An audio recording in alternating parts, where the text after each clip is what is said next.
¿Qué tal, chicos? Estamos en nuestra clase Ansiedad por separación en la etapa infantil. Vamos a definir qué es la ansiedad. Es una emoción que forma parte del ser humano, de su desarrollo y puede experimentarse como aquella incomodidad emocional que está asociada a la anticipación de peligro o de amenaza. ¿Es mala la ansiedad? Te explico. Toda emoción existe para cumplir una función y ubicar al individuo dentro de la situación en que se encuentra y saber la mejor respuesta de afrontamiento. De tal manera, aparece como un aviso para resguardar nuestra integridad física, mental y psicológica. Es un estado de espera, por llamarlo de alguna manera, para actuar ante una situación amenazante o peligrosa. La ansiedad no siempre tiene una connotación negativa. Está presente a lo largo del desarrollo humano ante tareas o situaciones en conflicto y es parte de nuestro proceso de construcción. La ansiedad fisiológica se pone en marcha ante un peligro inminente y tiene un carácter adaptativo. Su finalidad última es salvaguardar la integridad del individuo, en tanto que la ansiedad patológica no justifica la presencia de esta. Y si hubiera algo que la justifique, es que los mecanismos presentados son exagerados o desproporcionados. El estímulo en nada es equiparable a la respuesta que está presentando el individuo, de tal manera que no hay una respuesta esperada, normal, adecuada al estímulo que generalmente es inocuo si hubiera algún daño que presentara pudiera hacer este daño mínimo. La ansiedad patológica abarca un amplio espectro clínico. Va desde los miedos y los temores excesivos, incluye la evitación fóbica de determinados estímulos y circunstancias, la ansiedad anticipatoria, el estado de vigilancia generalizado, incluso ataques de pánico. ¿Cuál es la clasificación de los trastornos de ansiedad? Lo puedes ver aquí en la pantalla. Fobias simples, trastornos de ansiedad a la separación, trastorno de ansiedad generalizada, trastorno de estrés postraumático y trastorno obsesivo compulsivo.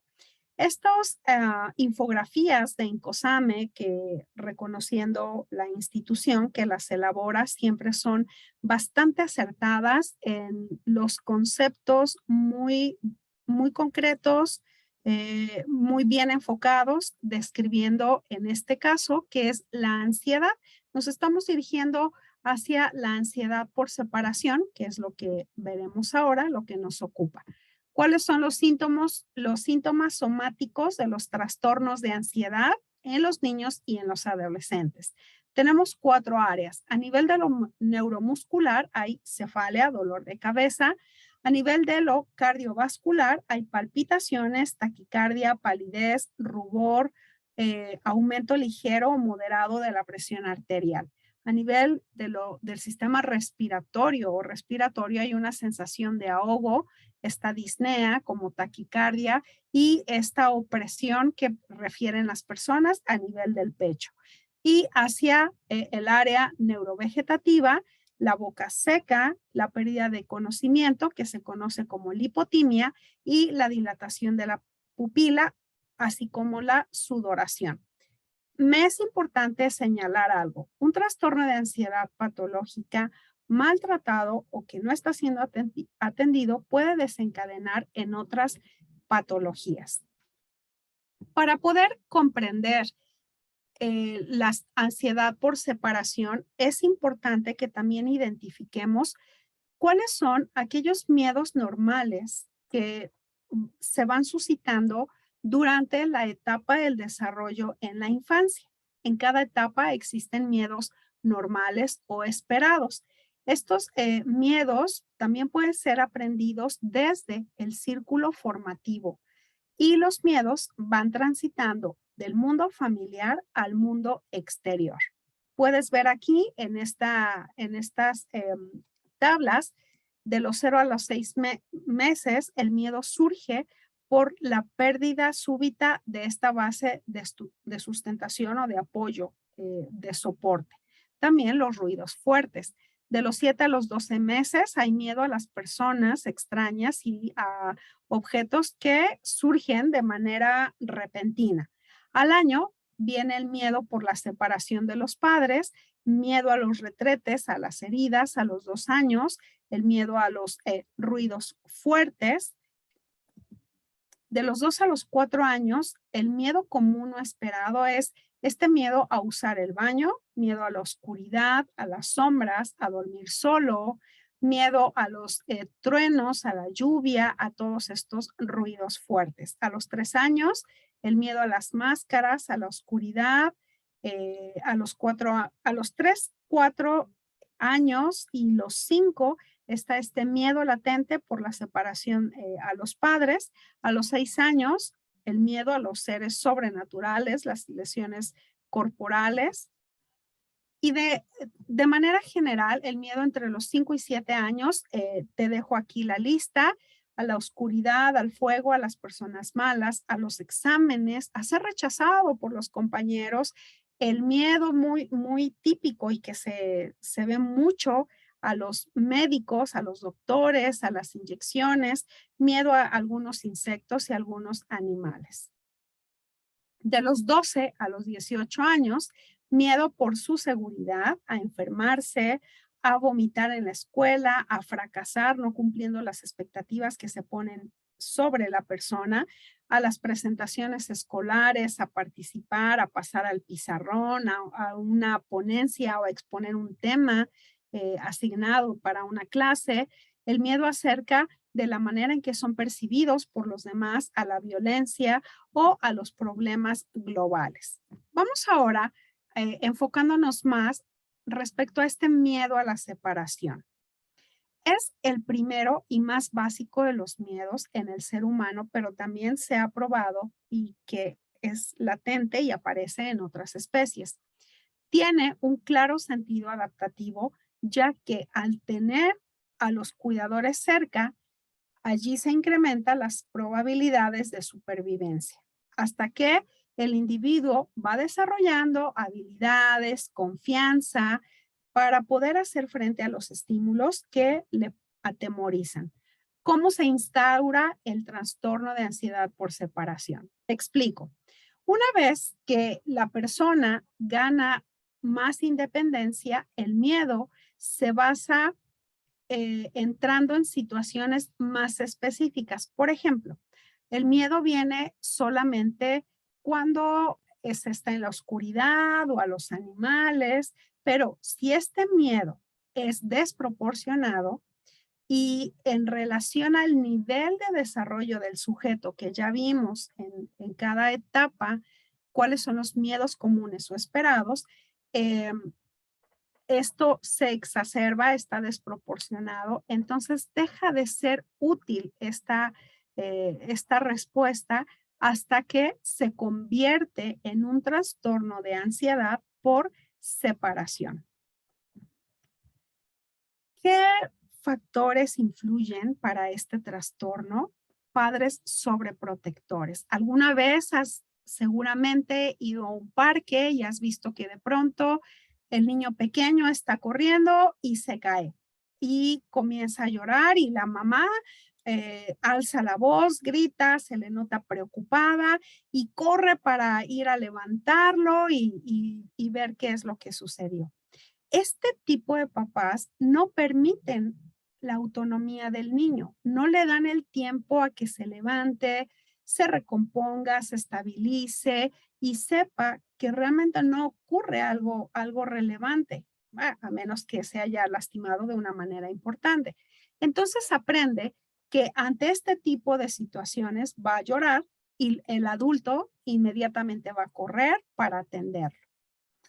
Si gana experiencia el niño en esta autonomía, va a desarrollar a la par recursos que van a aumentar su fortaleza, que le van a hacer resiliente. ¿Por qué? pues las situaciones poco a poco, en la medida que crece, van aumentando en dificultad y en esa misma medida el niño va desarrollando estas estrategias y estas fortalezas de resiliencia para hacer frente a estos retos. El miedo adaptativo ya no será útil, generará malestar y respuestas igualmente no adaptativas y se va a instaurar en la persona o en el niño el trastorno por ansiedad de separación. Para esto ya hemos visto en clases pasadas y están los videos que puedes buscar para recordar. Es importante también identificar y poder valorar los estilos de apego, la manera en que se está vinculando las figuras parentales o las figuras significativas con el niño. La ansiedad por separación es un miedo frecuente en los niños entre 1 a los 6 años. Este término hace referencia a aquellas demandas, protestas que hace el niño ante la marcha de los padres o de las personas que asumen este papel, pues de cuidadores. Em, Cuando ellos se ausentan, entonces el niño experimenta esta ansiedad, incluso la va experimentando cuando se da cuenta que hay ciertas rituales, por llamarlo de alguna manera, ciertas cosas que van haciendo mamá y papá como un aviso de que van a salir y de que el niño se quedará solo al cuidado de alguien más. Por ejemplo, el niño se da cuenta de estos comportamientos que predicen que papá y mamá se van. Mamá se puede arreglar más y de pronto llega la tía, llega la abuelita y mamá incluso se tiene que esconder para poder salir. Estos comportamientos predictivos, el niño se va dando cuenta de ellos. De pronto le ponen la televisión para que no se dé cuenta que papá y mamá van a salir. Mamá de pronto dice, quédate aquí un momento, voy a salir por agua, pero en realidad necesita tal vez ir a trabajar. Son estos comportamientos que predicen que papá y mamá se irá y que el niño los va identificando. En el trastorno de ansiedad por separación o en sus siglas TAS, se da una ansiedad excesiva e inapropiada para el nivel de desarrollo del sujeto. Generalmente hablamos de manera específica de un niño o un adolescente relacionada con la separación de las personas a las que afectivamente está ligado. Esta ansiedad se puede manifestar de estas maneras, como un malestar excesivo recurrente, como una preocupación excesiva y persistente y como una resistencia o negativa persistente. Ya profundizaremos en el momento de la clase más sobre estos conceptos. También se puede manifestar de estas otras maneras: la resistencia o miedo excesivo, la resistencia o negativa persistente para ir a dormir solo, así que debe estar cerca una figura importante de apego. Eh, Pueden surgir pesadillas repetidas cuyo tema central es la separación, la destrucción de la familia, algún incendio que a lo mejor se ha vivido por alguna catástrofe, las quejas repetidas de síntomas físicos como dolores de cabeza, abdominales. Ya veíamos en estas 4 áreas cómo se van presentando la sintomatología. ¿Cuáles son los factores asociados al origen? Que antes la persona no haya sido expuesta a una separación paulatina, progresiva de los padres, tal vez por un exceso de sobreprotección. Ya explicamos este factor nada favorable de la sobreprotección en los niños. Que se hayan vivido experiencias traumáticas de separación, como que el niño tuvo que ser hospitalizado a una edad muy temprana y se ausentó de papá, mamá mientras él estaba en la hospitalización, la muerte de alguno de los padres, el divorcio o la separación de esto. Que las figuras de apego vayan reforzando positivamente de un modo abierto o encubierto o sutil las conductas de dependencia y búsqueda de contacto del niño. Cuando los padres y especialmente las madres sufran o hayan sufrido algún trastorno de ansiedad, específicamente trastorno de pánico, de ansiedad por separación, que sean personas depresivas. Esto constituye un factor de riesgo también para el niño. Los tratamientos para el TAS generalmente incluyen programas conductuales que van dirigidos a que se incremente esta conducta independiente del niño, más adaptativa, promoviendo las actividades graduales que le lleven a lograr esta adaptación. Las técnicas sugeridas: relajación, exposición, la práctica reforzada, técnicas cognitivas para reducir la ansiedad, programas de contingencia y técnicas de modelado que en el momento de la clase, de manera muy concreta, iremos viendo cada una de estas. El protocolo para el diagnóstico. El diagnóstico es fundamental y se basa en la historia clínica de signos y síntomas sustentados en el DSM-5. Se debe hacer la recogida de información y suele realizarse a partir de los padres o de los maestros, porque suelen ser referidos estos niños por la escuela hacia la intervención y atención terapéutica. Al evaluar al paciente de manera individual, se nota la dificultad que tiene para estar a solas con el psicólogo en la consulta, y esto pues ya da indicio que hay este problema de separación. Generalmente no se usan pruebas psicométricas para sustentar el diagnóstico o para valorar el cambio. Los test proyectivos suelen evidenciar estos contenidos de temor, de miedo e inseguridad ante la autonomía.